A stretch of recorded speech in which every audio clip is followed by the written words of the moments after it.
everyone, my name is Ran. Welcome to another video. Today I'm going to share with you my top 5 favorite books of 2016. All of the books on this list do currently have reviews up or will be getting a review shortly, and I will put links to the reviews in the cards right here. If the review is not in the cards, it means that I still need to film it, and it will be up there, I promise. These are in order from 5 to 1, so let's just get started. Coming in at number 5, we have a book I just finished reading. I finished reading it like 1:30 on the 28th of December in the morning, and it is Six of Crows by Leigh Bardugo.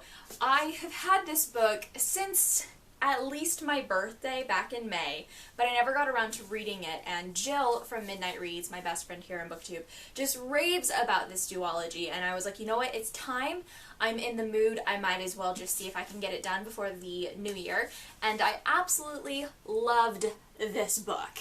It was amazing. This book was wonderful, as you can tell by the fact that it made my top 5 list, and I just finished it, and I read a decent amount of really good books this year, but this one blew a lot of them out of the water, and I'm really glad Jill just kept raving about this, so I finally got around to picking it up and reading it. It was really, really good, and I really quite liked it, and I am super excited to read Crooked Kingdom as soon as I find some time. Number 4 is a book I read this summer, and that is The Wrath and the Dawn by Renee Ahdieh. This is honestly such a beautiful, beautiful book. Renee Ahdieh has such a beautiful way with words. I love the way she writes books. Both The Wrath and the Dawn and its sequel, A Rose and the Dagger, are beautifully written. They're one of the most gorgeous books I've ever read, and I completely loved it. And I loved the diversity aspect of this because it's a woman of color as the main character, and it's a culture that I have not been exposed to a whole lot, and I absolutely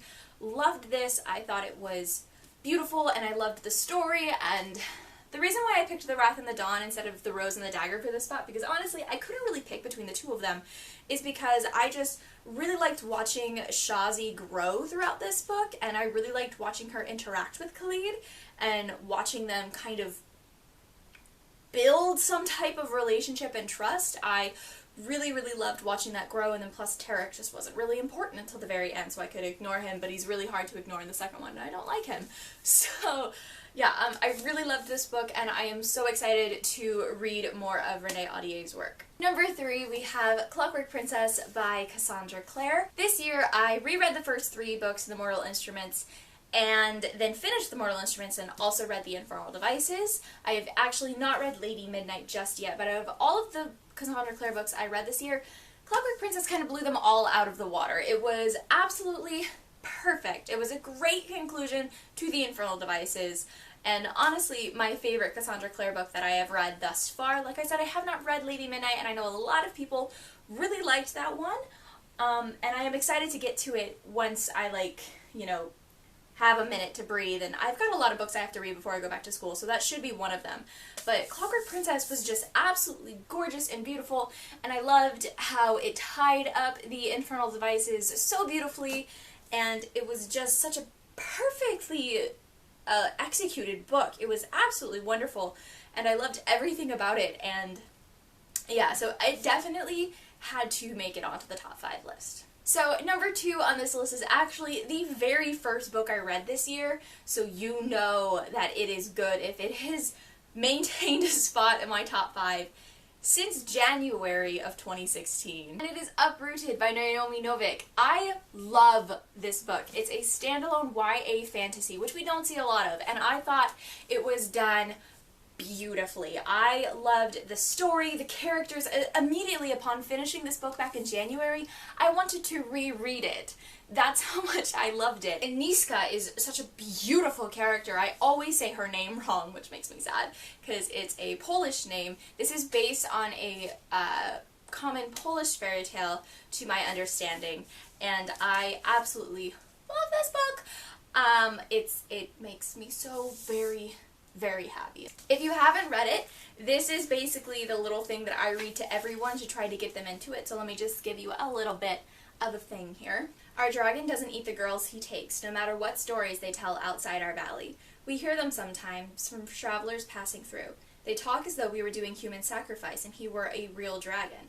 Of course, that's not true. He may be a wizard and immortal, but he's still a man, and our fathers would band together and kill him if he wanted to eat one of us every 10 years. He protects us from the wood.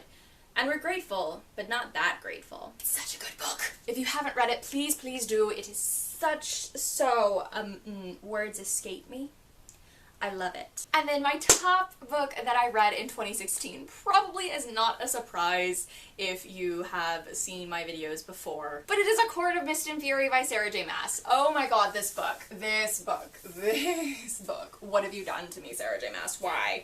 Oh, Jesus Christ. This is the second book in the ACOTAR trilogy, which has been expanded to a 6-book series, but my understanding, the next 3 books, I don't know if they're a prequel or like kind of take place after the events of the current trilogy, because she hasn't released anything about it, because it apparently spoils who dies in Act of War, and there's only one person who's allowed to die in Act of War, and his name starts with a T and ends with an Amlin. So that's a thing. It's so good. The series is so good. I did not film a top books of 2015 video, but you can bet your bottom dollar that if I had, A Court of Thorns and Roses would have been on it, because this is so good. The best thing ever. And I literally cannot find the words that I want to use to eloquently articulate what this book did to me. It has quite literally left me speechless. All of the words have left me. I do want to say though, if you are under the age of like 17, maybe pause and wait to read this trilogy, because there are some adult themes and some adult scenes which are very beautifully written. But if you are underage, maybe not. Maybe pass for a little bit. But look at this.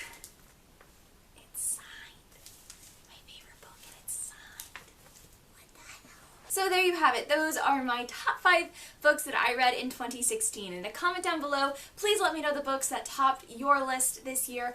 I would love to hear what you read that was so amazing. And I am really excited for a bunch of releases in 2017. I haven't decided if I am going to do an anticipated 2017 release video. If you guys want to see that, put a comment down there and let me know. I hope you guys enjoyed the video. I hope you're having a great day, and I will see you later with another one. Bye!